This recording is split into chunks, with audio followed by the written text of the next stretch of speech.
Students, you all are welcome to this channel once again. आज हम लोग English में सेंटेंस के बारे में पढ़ेंगे और सेंटेंस के काइंड्स के बारे में पढ़ेंगे। सेंटेंस के बारे में एक्चुअली में थोड़ा सा हम लोग पढ़े थे पिछले वीडियो में। जिन लोगों का पिछला वीडियो छूट गया है जाकर के पिछला वीडियो देख लें ताकि उन लोगों को बहुत बेहतरीन तरीके से ये वीडियो समझ में आए। तो टाइम न वेस्ट करते हुए वीडियो को शुरू करते हैं कि हम लोगों ने पढ़ा था सेंटेंस तक पढ़ा था। सेंटेंस क्या होता है इसका डेफिनेशन पढ़ा था, फिर एक बार रिवाइज कर लेते हैं। सेंटेंस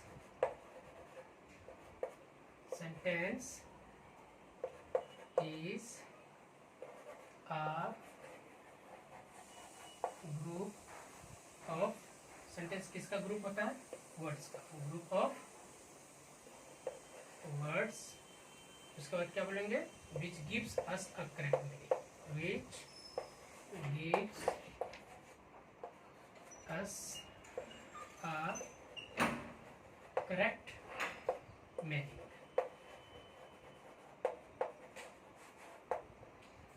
सेंटेंस ग्रुप होता है किसका? वर्ड्स का।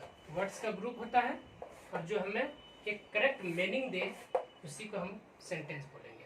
जैसे कि अगर एग्जांपल के तौर पर बोले Ram is a good boy, तो एक राम वैसे नाउन है, फिलहाल के लिए हम वर्ड भी मान सकते हैं। एक ये वर्ड हो गया, गुड वर्ड हो गया, इज वर्ड हो गया, बॉय वर्ड हो गया। तो बहुत सारे वर्ड्स का group, that's why this is a sentence. क्यों सेंटेंस है? क्योंकि वर्ड्स का तो ग्रुप है ही, पहली बात। दूसरी बात कि इसका एक मीनिंग निकल रहा है कि राम एक अच्छा लड़का है, राम एक अच्छा लड़का है, that's why it's a sentence. अगर मैं इसी को, इन्हीं वर्ड्स को आगे पीछे कर दूं, जैसे कि मैं बोलूं कि गुड राम बॉय इज, देखो अभी भी वही वर्ड्स है, गुड है, यहाँ पर भी गुड है, राम है, बॉय है, तो अभी भी वही वर्ड्स है, अभी भी वही वर्ड्स है, लेकिन अभी कोई मीनिंग नहीं निकल रहा है। That's why this is not a sentence and this is a sentence. Why this is a sentence? This is because having group of words and having a correct meaning, that's why this is a sentence. इतना तो हम लोग पढ़ लिए थे, इतना तक हम लोग डिफाइन कर लिए थे। अब इससे आगे हम लोग पढ़ेंगे काइंड्स ऑफ सेंटेंस, कि सेंटेंस के कितने काइंड्स होते हैं।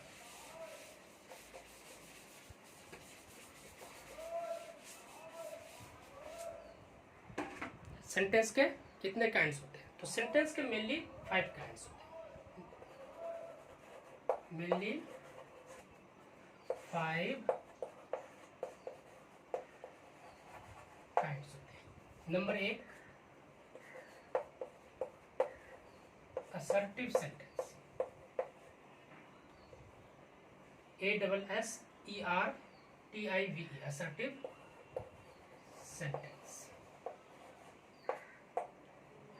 दूसरा नेगेटिव सेंटेंस,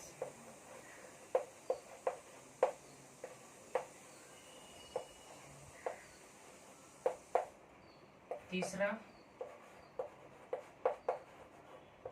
इंट्रोगेटिव, ये जी है, या ऐसे लिख दें, इंट्रोगेटिव सेंटेंस। चौथा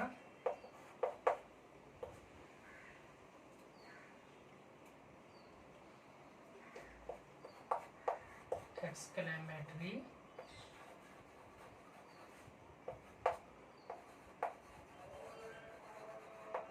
sentence.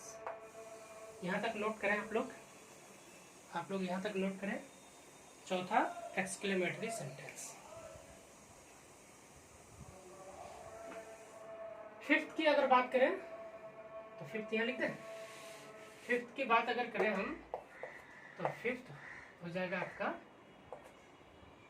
Imperative sentence. Imperative sentence, ठीक है, imperative sentence.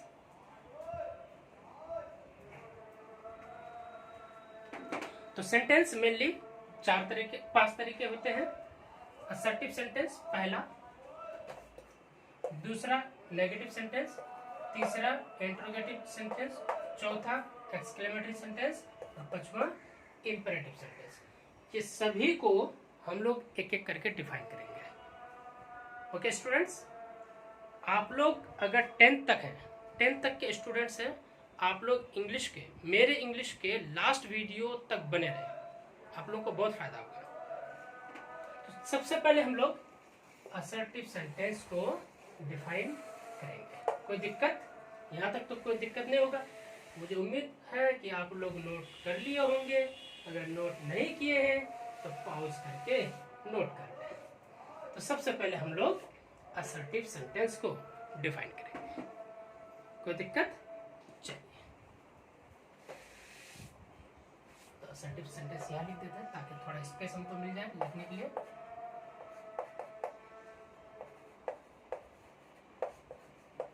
assertive sentence, assertive sentence,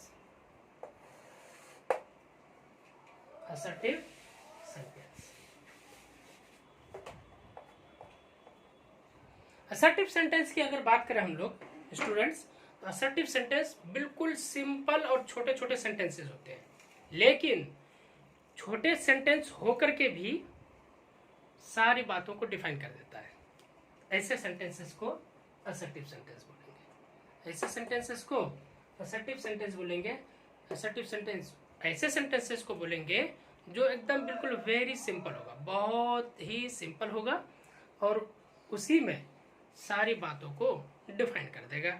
ऐसे सेंटेंसेस को क्या बोलेंगे my dear students? Assertive sentence. तो लिखते हैं इसका डेफिनेशन, बिल्कुल जो मैंने बोला वही लिखेंगे। असर्टिव सेंटेंस ऐसे सेंटेंसेस, ऐसे सिंपल सेंटेंसेस जो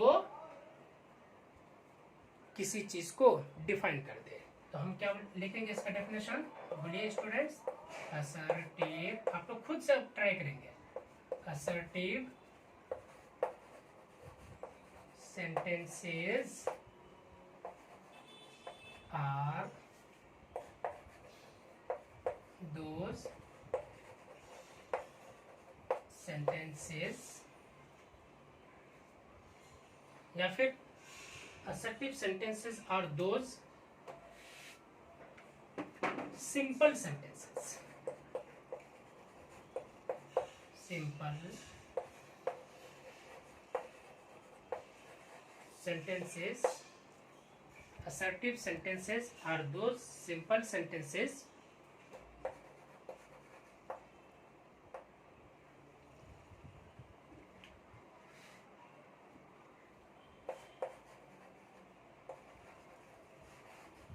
through, THROUGH, through which any thing is defined is called assertive sentence, assertive sentence। तो वही बात हुआ, assertive sentences are those simple sentences, assertive sentences are those simple sentences, assertive sentences ऐसे simple और छोटे मोटे sentences होते हैं थ्रू विच, जिससे कि एनीथिंग इज डिफाइंड, कोई भी चीज डिफाइंड हो जाता हो, ऐसे सेंटेंसेस को हम असर्टिव सेंटेंस कहते हैं। तो मतलब बिल्कुल छोटे छोटे सेंटेंसेस होंगे और उन्हीं छोटे छोटे सेंटेंसेस से कोई ना कोई चीज कंप्लीटली डिफाइन हो जाता हो, ऐसे सेंटेंसेस को असर्टिव सेंटेंस बोलेंगे। उम्मीद करता हूँ डेफिनेशन आप लोग लिख लिए होंगे। अगर नहीं लिखे होंगे तो आप लोग पॉज करके लिख लें। एग्जाम्पल के तौर पर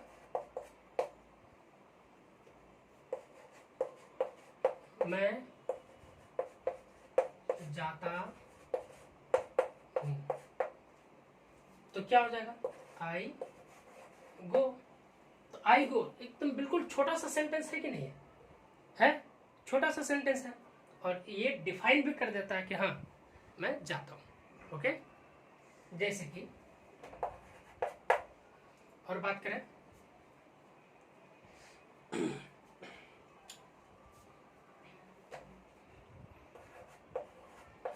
वह आती है, शी कम्स, शी कम्स, वह आती है। तो हमने एक छोटा सा, देखो बिल्कुल छोटा सा सेंटेंस, और यही छोटा सा सेंटेंस पूरा कंप्लीटली डिफाइन कर दिया कि हाँ वो आती है। ठीक है, तो ऐसे छोटे मोटे सेंटेंसेस को ही क्या बोलेंगे? बोलो, असर्टिव सेंटेंसेस। एक और एग्जांपल ले लेते हैं।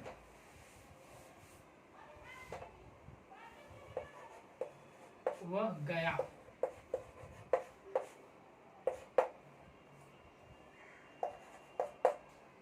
तो इसका क्या हो जाएगा? ही वेंट, ही वेंट, वो गया, चला गया। तो इसका छोटा सा सेंटेंस हुआ और कंप्लीटली डिफाइन भी कर दिया। तो ऐसे सेंटेंसेस को हम लोग क्या बोलेंगे? Assertive sentence. चलिए नेक्स्ट पढ़ते हैं, नेगेटिव सेंटेंस था।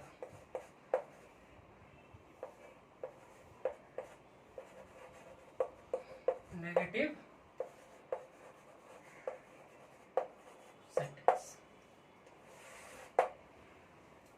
नेगेटिव सेंटेंस को अगर हम डिफाइन करें तो कैसे करेंगे?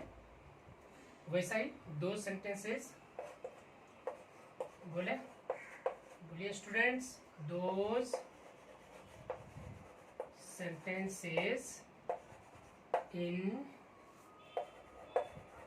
which no and not are mainly used.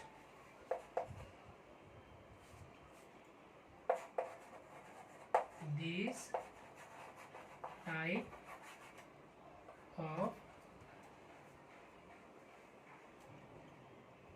type of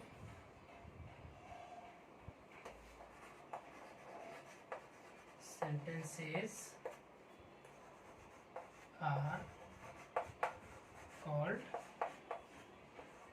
negative sentence.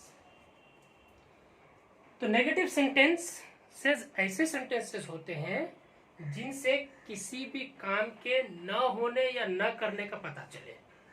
ऐसे सेंटेंसेस को नेगेटिव सेंटेंस बोलेंगे। फिर से सुनिए, नेगेटिव सेंटेंसेस ऐसे सेंटेंसेस को कहते हैं जिनसे किसी काम के न होने या न करने का पता चले। ऐसे सेंटेंसेस को नेगेटिव सेंटेंस बोलेंगे। तो जाहिर सी बात है, ना नहीं के लिए वर्ड कौन सा यूज होता है? मेनली नो होता है, NO नो और NOT नॉट। ये दो वर्ड तो मेनली यूज होता है ना।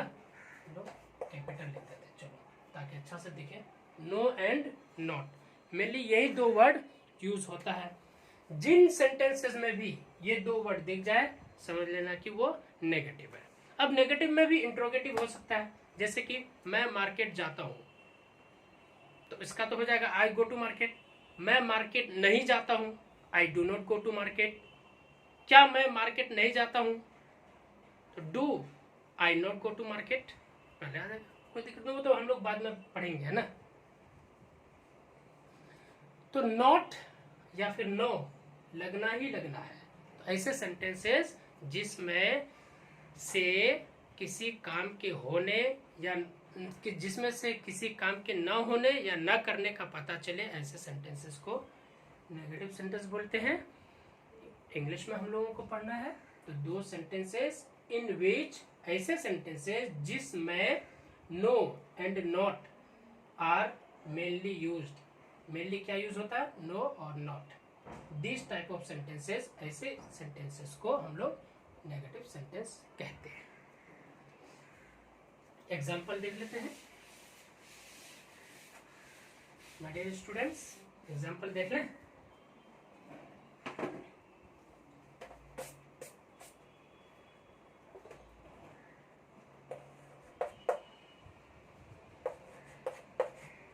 मोहन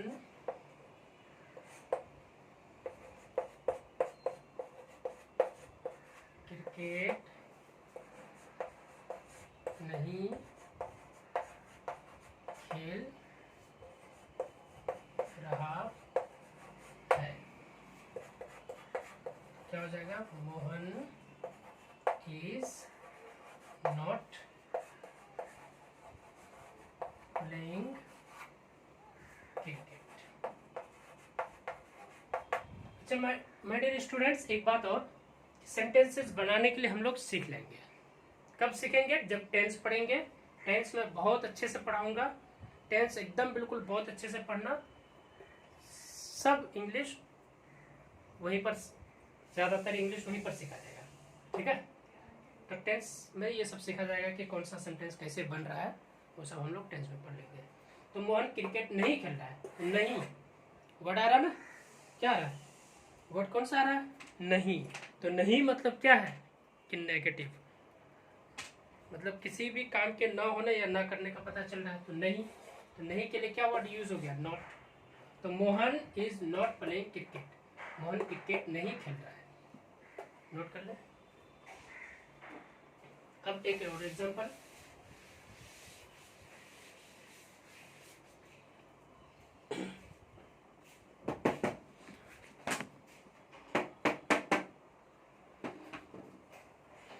जैसे कि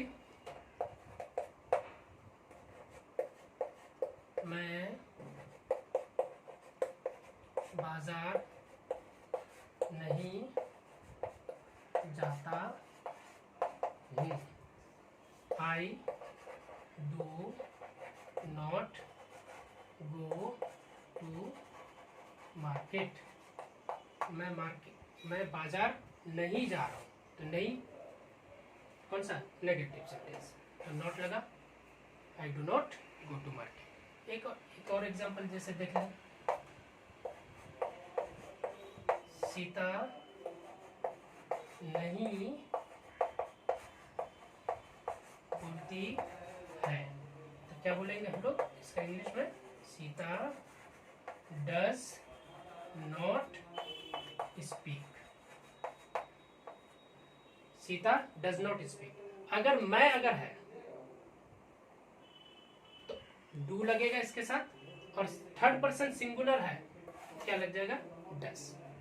तो मतलब फर्स्ट पर्सन हो, चाहे वो सिंगुलर और प्लूरल, और सेकंड पर्सन में भी प्लूरल अगर हो, और सेकंड पर्सन प्लूरल हो या सिंगुलर हो, और थर्ड पर्सन प्लूरल में डू लगेगा। बाकी सिर्फ और सिर्फ थर्ड पर्सन सिंगुलर में डज लगेगा। वो हम लोग पढ़ेंगे टेंस में, हम लोग पढ़ेंगे कहाँ पर डू लगता है, कहाँ पर डज लगता है, वो चीज़ हम लोग पढ़ेंगे। तो ये हुआ नेगेटिव सेंटेंस का।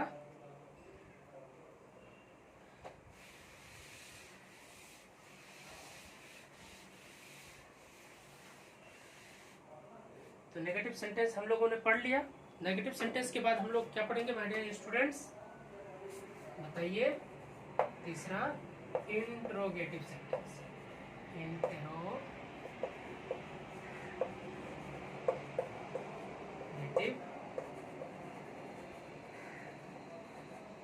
Interrogative sentence. Interrogative sentence.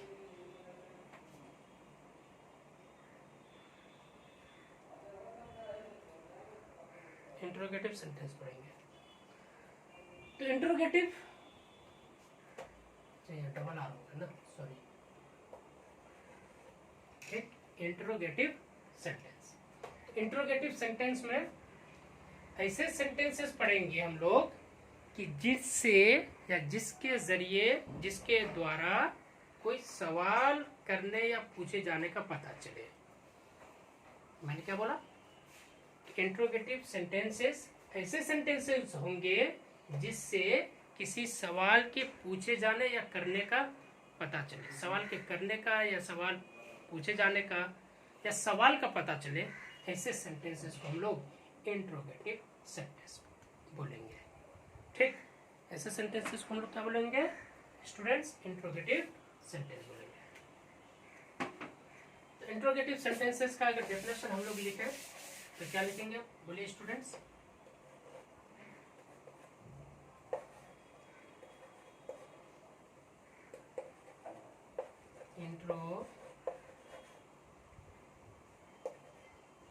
Interrogative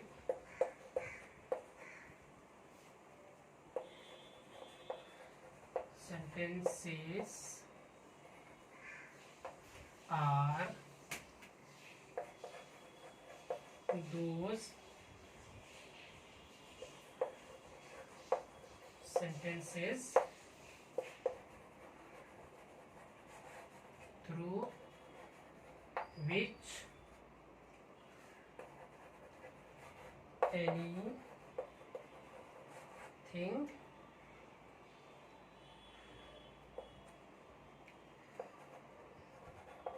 are asked. These type of sentences are called interrogative sentence.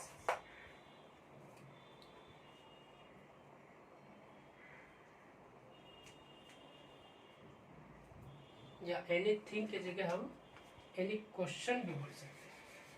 क्या बोल सकते हैं? Any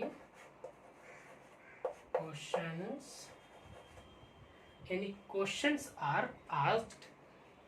These type of sentences are called interrogative sentence. फिर से सुनिए, interrogative sentences are those sentences, interrogative sentences ऐसे sentences होते हैं through which, जिसके जरिए या जिसके द्वारा any questions, किसी तरह का सवाल or asked, पूछा जाए। These type of sentences are called interrogative sentences. तो interrogative sentences ऐसे sentences होंगे जिसके जरिए किसी तरह के सवाल पूछे जाए, ऐसे सेंटेंसेस को इंट्रोगेटिव सेंटेंस बोलेंगे। उम्मीद करता हूँ लिख लिए होंगे आप लोग, नोट कर लिए होंगे। अगर नोट नहीं किए हैं तो पॉज करके नोट कर लें।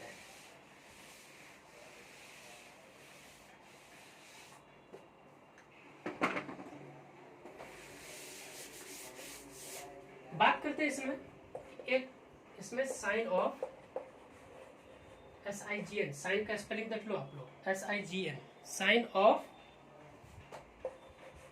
Of interrogation.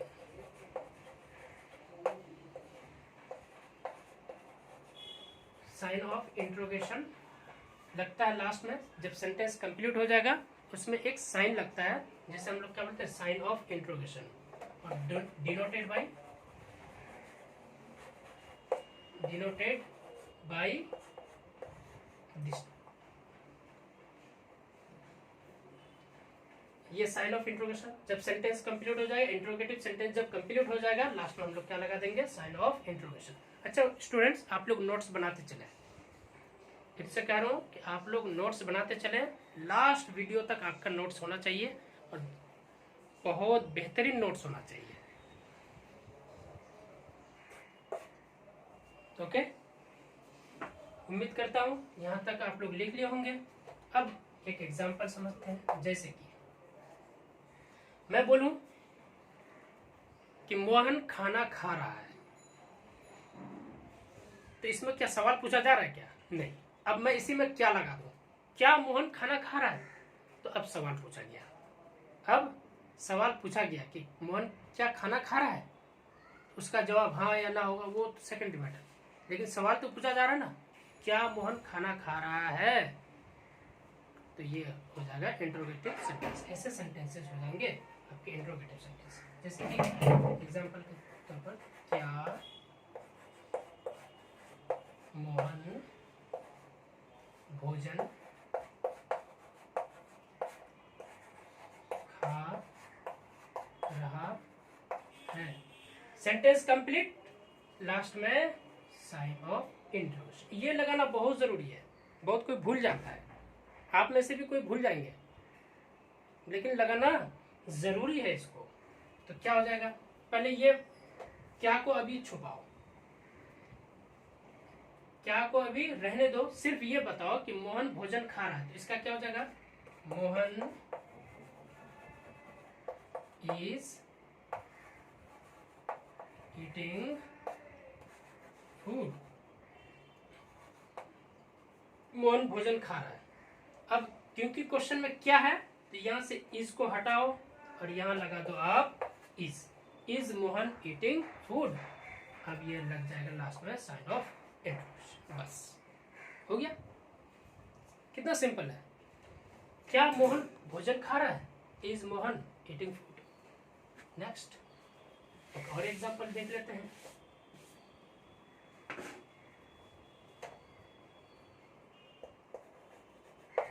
क्या मैं गाना गाता हूँ। क्योंकि क्या है तो साइन ऑफ इंट्रोगेशन तो लगेगा। क्या मैं गाना गाता हूँ, तो क्या हो जाएगा, तो मैं गाना गाता हूँ, क्या को अभी रहने दो, मैं गाना गाता हूँ इसका बनाओ, आई सिंग आ सॉन्ग। मैं गाना गाता हूँ का हो गया आई सिंग अ सॉन्ग। क्योंकि क्वेश्चन में क्या है तो इसके आगे लग जाएगा, क्योंकि मैं है तो मैं के लिए लग जाएगा डू। क्या लग जाएगा my dear students, do I sing a song. क्या मैं गाना गाता हूँ। क्योंकि क्वेश्चन वाला लग गया, साइन ऑफ इंट्रोगेशन तो लगेगा ही।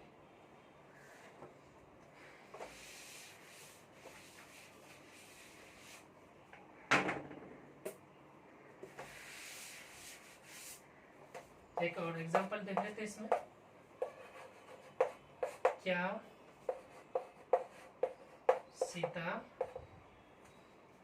सीता